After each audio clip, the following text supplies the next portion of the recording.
House is debating on the historic vote that will take place later today on whether or not to impeach you-know-who. Now, he called in some of his friends or cronies, like Stephen Miller, to help fire off a really kind of angry letter at Speaker Nancy Pelosi, and was also asked his thoughts about what's going down. Take a look. Do you take any responsibility for the fact that you're about to be impeached? No, I don't take any. Zero, to put it mildly. They took a perfect phone call that I had with the president of Ukraine, an absolutely perfect call. You know it, they all know it. Nothing was said wrong in that call. To impeach the president of the United States for that is a disgrace, and it's a mark in our country. It's actually going to be a mark on your presidential record. Yeah. What really sort of, I guess it made me laugh, because I thought of all these guys sitting around saying, okay, and then what are you going to say about her? Oh, no, I know. She, Nancy Pelosi, is a big old, what should we say? Which, I don't know, oh my God, what's it? I mean, why are you sitting around with folks writing letters to the speaker? Well, you know, he didn't write it. He hasn't read 6 pages, much less written on it. Well, no, he wrote some of this. He wrote some of this. There were like commas. Some of you. I looked it over. I used to be an English teacher. There was syntax. I mean, he had commas and periods and everything. No, that's Stephen Miller. That's Stephen Miller. But you can tell. Because it read like a very long tweet. This 6-page letter, and it's probably, you're right, it's probably the longest thing he's ever written. But what does this do to someone who's built his entire legacy off of his name, off of his brand? Whoop, you make a good point. If they vote to impeach him, the first thing that's going to come up when you Google Trump is the third president to be impeached, right? Yeah.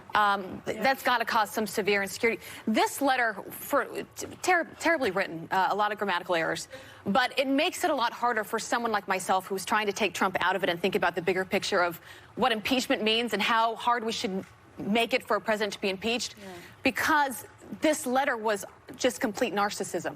And it's the exact opposite of what I think about a president and what they should be. One of the best qualities I've always thought for president is humility, because humility means you're willing to listen to someone, and humility means you're willing to admit when you've made a mistake. Yes.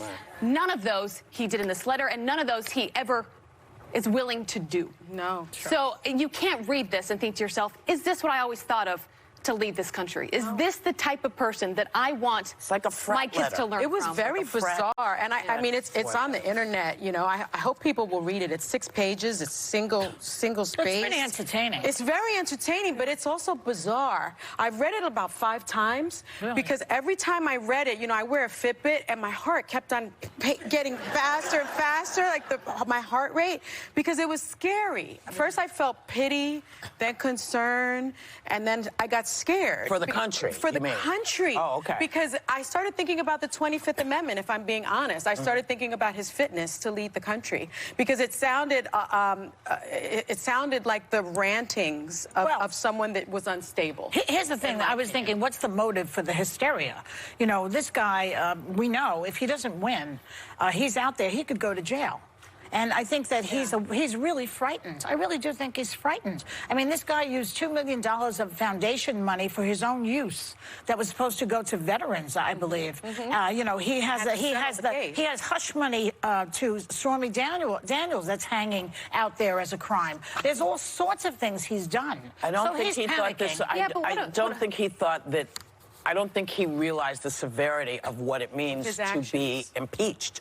To have, you know, everybody sit around and say, we think something has gone on and we need to do all of this. I think I believe in my heart that he thinks he's going to be able to make a, what do you call it, when he, you know, writes something and he can change the way stuff happens. A pardon? No, well, he can't pardon himself, I don't think. He can't pardon the impeachment. He could use whiteout. No, but what's the thing when he makes a... Just when he makes it, when he like a proclamation?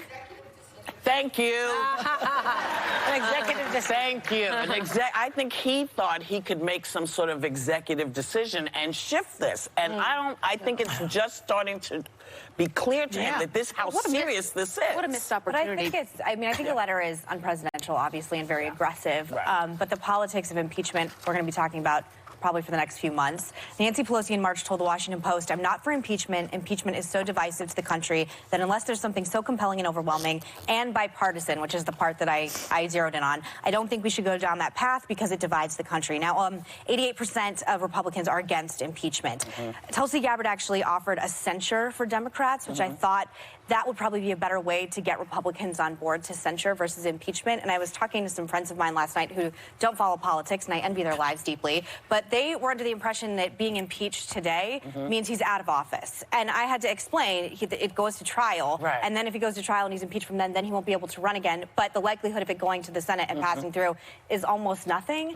So the politics of this, I just don't know where Democrats lie, given that every polling from whatever poll you read from CNN on boards with more conservative outlets show that the popularity is waning. So at a certain point, we're going to come to the end of this, and I don't think Democrats are going to get what they want. So what happens next? What happens after this? I think Democrats will get what they want.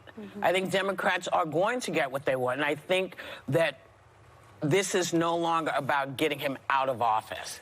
It is putting on the record for everyone to see, whether you agree with it or not, that we followed the directions that the founders have put down and said, if you think something is happening, it's the same with the not the whisperer law. My God, the whistleblower. The whistleblower. You know, there are things that have been put into place so that people can want him removed, though. Like I do have Democrat. I think there's a swath probably. There are a lot of people who, I guess what I'm saying is, regardless of whether he goes or not, the fact that we are as Americans entitled to question the actions of this man sitting in office, and their job, Congress, Senate, their job is to say, if they're saying there's something wrong, we need to make sure there's not, because you should be the pinnacle. Now, we know they're human beings, but you should be the pinnacle. Your dad was the pinnacle, you know? Whether I agreed with him about everything was never the point. The point was, I never questioned where he stood for the country. When you start questioning where a president actually stands for the country, whether you're right, left, or center, it's a problem. It's always supposed to be country. It's supposed to be country before self. And this is about, I think, to Mitch McConnell. Well, yeah, it's supposed to be about oversight, right? It's supposed to be about a separation of powers. It's supposed to be about no one is above the law. And I think this House is taking its oath seriously and is being guided by the Constitution. And so while he may not be removed, this letter could have been an opportunity for him to get the upper hand here. But I think we need to stop living in Never Never Land, where we think that he's going to be presidential in that way. And I think part of the problem with everyone in politics, as you just said, Whoopi, that a lot of things have gone out the wayside. I'm no longer not living in the present. I can't expect professional presidential ethical behavior anymore. I'm living in the politics of this and telling Democrats that if you want him out, and I feel the rage of Democrats all day, every day. As soon as I leave my apartment, I know you want him out, or at least a lot of you do. And I just don't know if this is the way to do it, because once it gets to the Senate, I don't think Mitch McConnell, as you say every day, Joy, but you know what? Is going to do this. And I know it's going to be on the record, but I also know you want him pulled out of the White House in golden handcuffs. But I know that about you. I feel very good about today that we're doing this. And I also think that the Democrats need to push this idea that they are holding up witnesses that we need to hear in the trial in the Senate. We need to hear from Mulvaney. We need to hear from Bolton. We need to hear from Giuliani. The fact that those people are not going to be witnesses means that they have something to hide. Americans need to know that. Republicans need to know that. Republicans need to know that their country is being misused by the people in charge. And I think 71% of Americans want witnesses, Why can't Republicans then say, we're going to bring people that we want? Yeah. Everyone can say, let's bring everyone involved. But it has to be germane. It has to be germane to the trial. But the bottom line is, we did it for Clinton. Yes. We did it for with Nixon. Yeah. Do the same thing. Follow the same steps. Same rule. There's no one rule for you and another rule for... Follow the same steps, because whether you're a Democrat or Republican or someone who is in the middle, we're all Americans, and these are the laws. Yeah. If you're taking us out this way, then you got to take everybody out that way. Will it happen? Who can say? Who can say? We'll be right back.